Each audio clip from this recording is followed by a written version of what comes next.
баъди муноқишаи гурӯҳии муҳоҷирони тоҷику қирғиз дар шаҳри Екатеринбург ки рӯзҳои 18 ва 19 июл сар зад, ҳоло вазъ ором аст ва раҳбарони ҷамъиятҳои миллӣ талош доранд пеши роҳи ин гуна ҳодисаҳоро бигиранд. Фаррух Мирзоев, раҳбари ҷамъияти тоҷикон ва Гулшан Долонбаева, раиси ҷамъияти қирғизҳои Екатеринбург ки баъди ин моҷаро даст ба кор шуданд, мегӯянд вазъият ором аст ва ҳарду ҷониб ҳам тавонистанд муҳоҷиронро ором кунанд то дигар муноқиша барнахезад.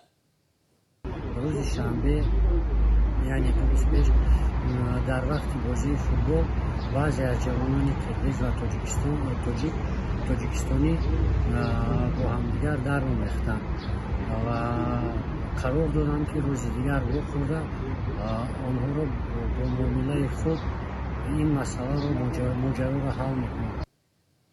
فعال جامعه مهاجران قرغیز مقیم شهر یکاترینبورگ گلشن دولانبایوا میگوید جانب‌ها راهی حل مصالحت‌آمیز را جستجو دارند. با اطلاع او هیچ نفره در این حادثه ها آسیب ندیده است.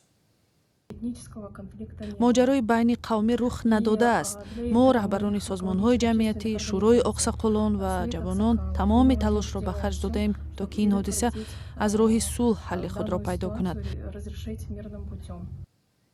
در ولایت سوردلوفسک و مرکز شهر یکاترینبورگ روسیه تخمیناً 120,000 شهروندان تاجیکستان و 50,000 شهروندان قرغیزستان با کار و درآمد مشغول هستند.